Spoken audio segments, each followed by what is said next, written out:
Growing up in a small town in Missouri, I didn't have much.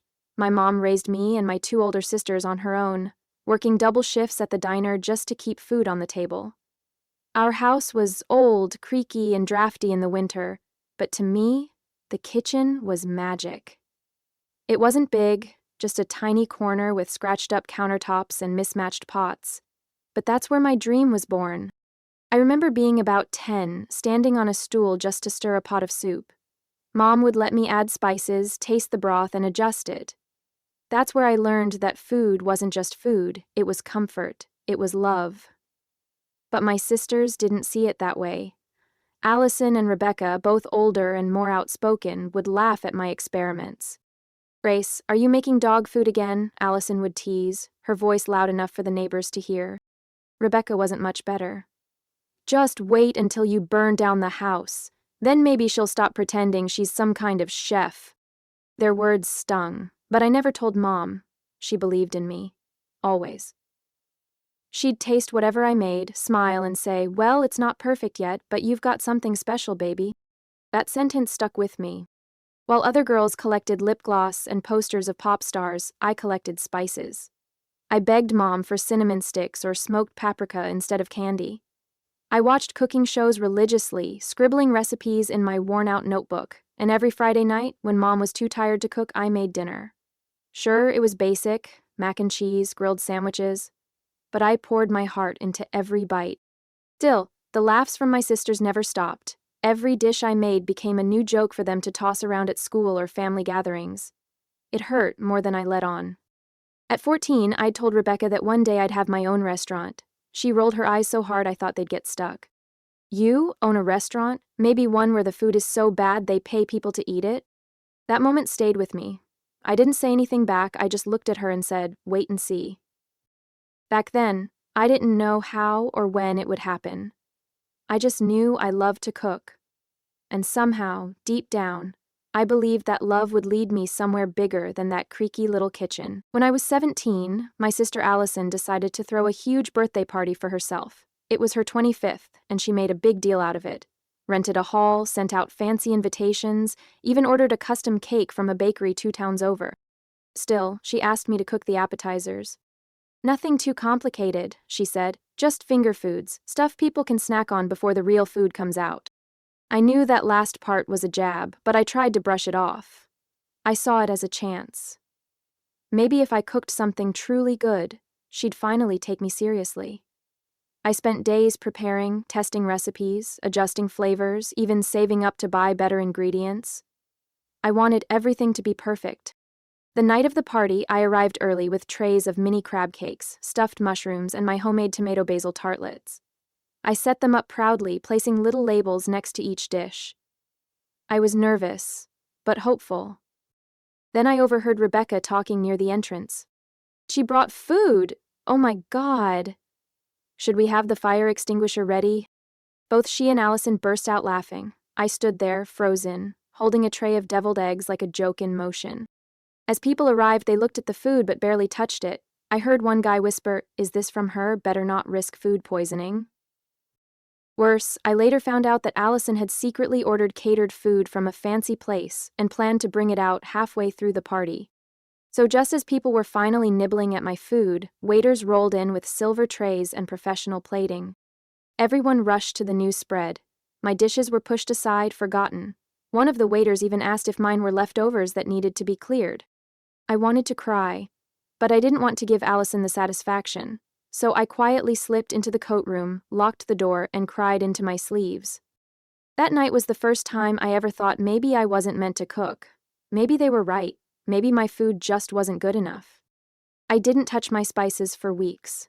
My notebook of recipes stayed buried in the back of my closet. Mom tried to talk to me, but I brushed her off. I didn't want to relive the humiliation.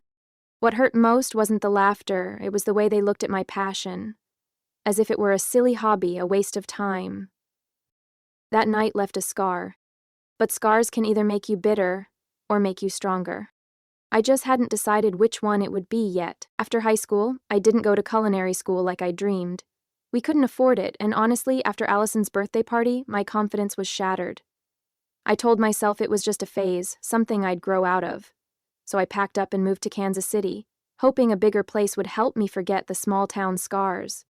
I landed a job waiting tables at a little diner called Harold's, open 24/7 and always smelling like burnt toast and fried eggs.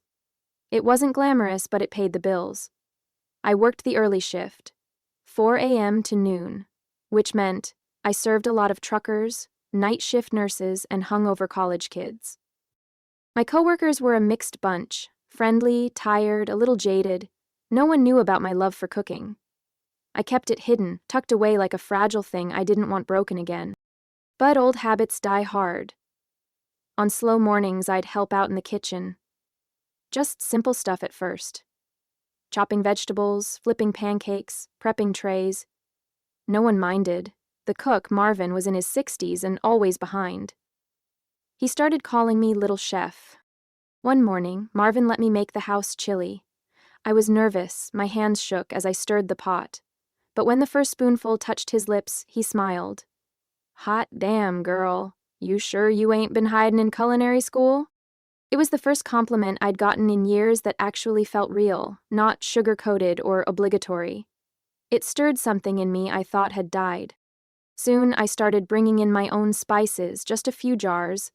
I tweaked Marvin's meatloaf recipe, added rosemary and smoked paprika. The regulars noticed. Something tastes different, they'd say. Better. Like home. I didn't say a word, just smiled and poured more coffee. Still, I wasn't brave enough to admit it out loud. I wanted more than Harold's. I wanted a place of my own. But that voice in my head, the one that sounded a lot like Allison's, kept whispering, "Don't get ahead of yourself. You'll just embarrass yourself again." One night, after closing, Marvin sat across from me and said, "Grace, you ever think about cooking for real? You've got it, girl. I've seen plenty of folks try and fail, but you? You got hands that know flavor." I didn't know what to say. No one had believed in me like that since Mom. I went home that night and dug out my old recipe notebook from the back of the closet. It smelled like cinnamon and ink and dust. I flipped through the pages, my sloppy handwriting, drawings of dishes I once dreamed of serving. And just like that, I started dreaming again. Quietly, cautiously. But it was the first time in years I let myself believe that maybe, just maybe, the kitchen still belonged to me. It started with soup. Just a bowl of chicken and dumplings on a rainy Thursday morning. We were short-staffed at Harold's and Marvin had called in sick for the first time in years. I stepped up, unsure but ready. I made the chili and the breakfast platters. Then, someone ordered chicken and dumplings, a special that wasn't even supposed to be on the menu that day. I stared at the ticket for a full minute. I had never made it at Harold's. But it was one of my mom's recipes, the kind she made on cold days when we couldn't afford much else. I knew it by heart. So I made it. I slow-cooked the chicken in broth, added the dumplings by hand, seasoned it with thyme and a bit of cracked pepper, just the way Mom did. As I carried the bowl out, my hands trembled slightly. What if it wasn't good enough? The customer was an older woman sitting alone by the window, wrapped in a thick shawl. She looked tired, sad even. I placed the bowl in front of her and smiled. "Hope this warms you up." I went back to the kitchen and tried not to think about it. But 20 minutes later, she asked to speak with the cook. I hesitated before walking out, wiping my hands on my apron. She looked up at me with glassy eyes. "You made this?" she asked softly. I nodded. "It tastes like my mother's," she whispered. "I haven't had anything like it in over 30 years. She told me her name was Eleanor Rigsby, and she used to run a bakery that locals still talked about. She said food like that couldn't be taught, it had to be felt." Before she left, she handed me her business card. "If you ever want to cook somewhere that appreciates heart," she said, "give me a call." I kept that card in my apron pocket for weeks, checking it like it might disappear. The next Saturday, she invited me to cook at a small charity brunch she hosted monthly for retired teachers. I made a sweet potato hash and honey biscuits. They cleaned their plates and asked for more. Word spread. Eleanor began inviting me to more events. Church potlucks, art gallery openings, even a wedding shower. For the first time, people were eating my food and smiling, not out of politeness, not out of obligation, but because they genuinely loved it.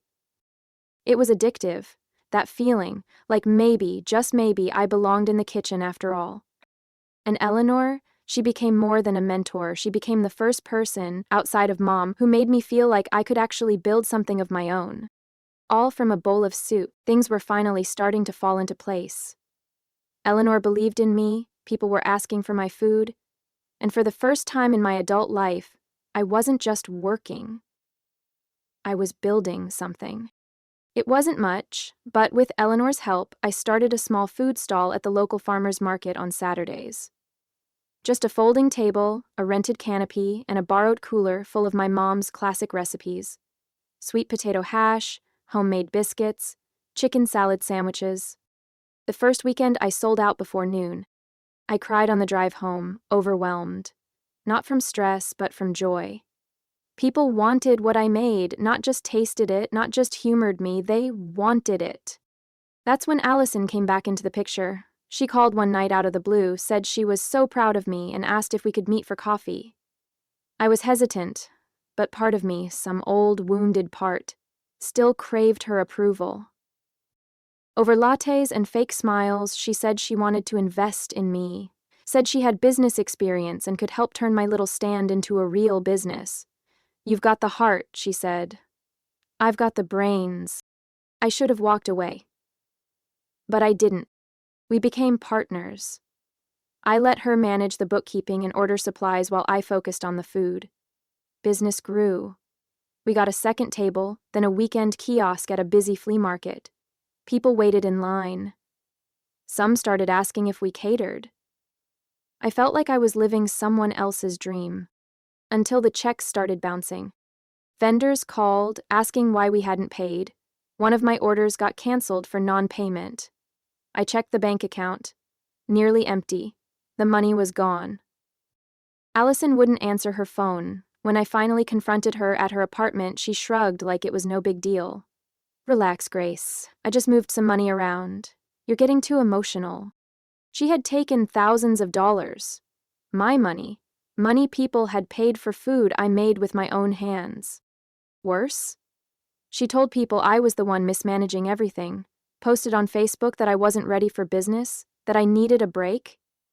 She made it look like I burned out and she tried to save me. Eleanor was furious. She offered to help with legal action, but I was too tired, too humiliated. I shut down the stand. That night I sat in my car outside the old diner and cried. I'd finally started to believe I was worth something, and my own sister ripped it away like it meant nothing. For the second time in my life, I buried my recipe book. But this time, it wasn't because of doubt. It was because of heartbreak. I spent days in bed after shutting everything down. I ignored texts, didn't answer calls, and didn't even open the curtains. The thought of starting over felt impossible. I kept picturing the look on people's faces. Vendors I owed, customers who trusted me, and worst of all, Eleanor. But Eleanor didn't walk away. She came to my apartment one rainy afternoon with a bag of groceries, a warm smile, and that no-nonsense energy only women like her carry. She didn't ask questions. She just walked in, put on a kettle, and started making tea. Then she said something that stuck with me. "You can't let someone else's betrayal define your story." I wanted to believe her. But I was so tired of trying, of fighting, of hoping.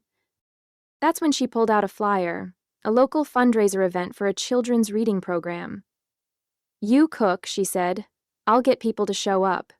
They'll pay to eat your food, and all the proceeds go to charity. No pressure, no spotlight, just a way to remind people, and yourself, who you are." I hesitated, but the way she looked at me, it wasn't pity. It was belief, real, steady belief. So I said yes. We called it Sunday at Mama's. I made everything from scratch: chicken pot pie, cornbread, peach cobbler. I cooked like I used to in the old kitchen with Mom. Messy, emotional, full of heart. And people came. So many more than I expected. There was a line outside the church basement by noon. Some brought friends, some brought their kids. Some just came for the food but stayed to talk. They asked for seconds. Some hugged me, some cried. We raised more than enough for the reading program. But more than that, I felt whole again, seen. Not as the girl who got scammed by her own sister, but as a cook. as Grace. The local paper did a short piece on it, nothing fancy, just a photo of me holding a pie and a quote about how food can bring people together. But that article? It changed everything. I got calls from people asking if I could cater small events. One woman wanted cooking classes. A retired man said he had a vacant food truck if I ever wanted to try mobile service. For the first time, instead of chasing opportunity, it was knocking on my door. I still kept the recipe book hidden for now. Not because I was afraid, but because I was being gentle with it. Like a seed just starting to grow again. Eleanor didn't just help me cook that Sunday. She reminded me that I was still me. Even after the storm, the fundraiser changed more than just my spirits. It changed my life. In the weeks that followed, I kept getting calls and messages. A retired high school principal asked me to cater his 70th birthday. A local nonprofit wanted me to cook for their gala. A woman named Vanessa, who ran a small business incubator, reached out after reading about me in the paper. She said, "I don't invest in restaurants, but I invest in people. And you? You're someone I'd bet on." Vanessa helped me build a business plan. With her guidance and a tiny loan from a local women's foundation, I found a small storefront in an older part of town, the kind of place most people overlooked. But I saw it. I saw the warmth it could hold, the way it could smell like home. I named it Mama's Table, because everything I knew about love and food started at hers. It wasn't fancy, a few booths, a counter, an old jukebox in the corner. I painted the walls myself and stitched the curtains, with help from Eleanor, who cried when we hung the sign out front. On opening day, we had a line down the block.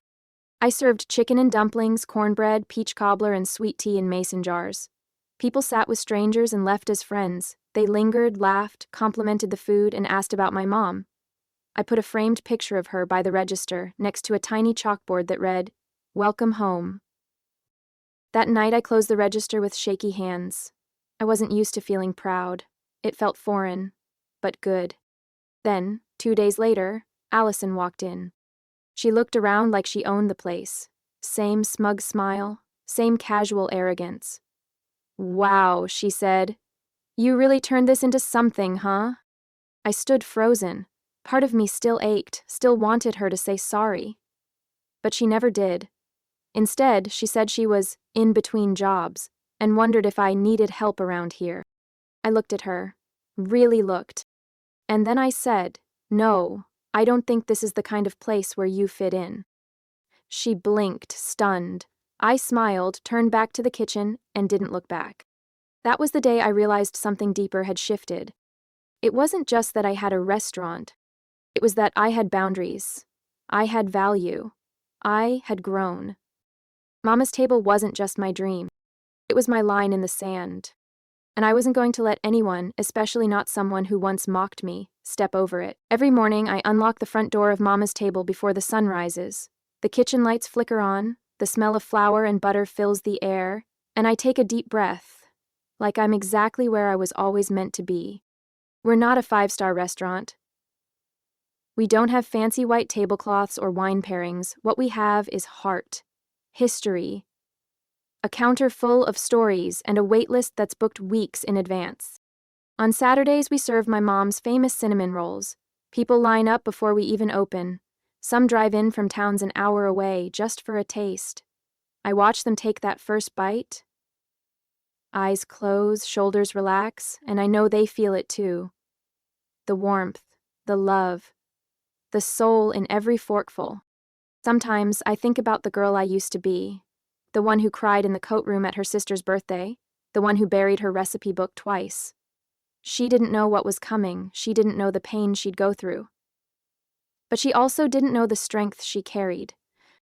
And now I hire women who've been counted out, single moms, older women re-entering the workforce, even young girls who dream like I once did.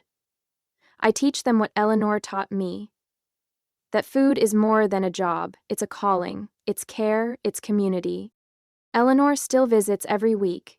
She sits in her favorite booth near the window, always orders the soup of the day, and leaves a tip that's far too generous.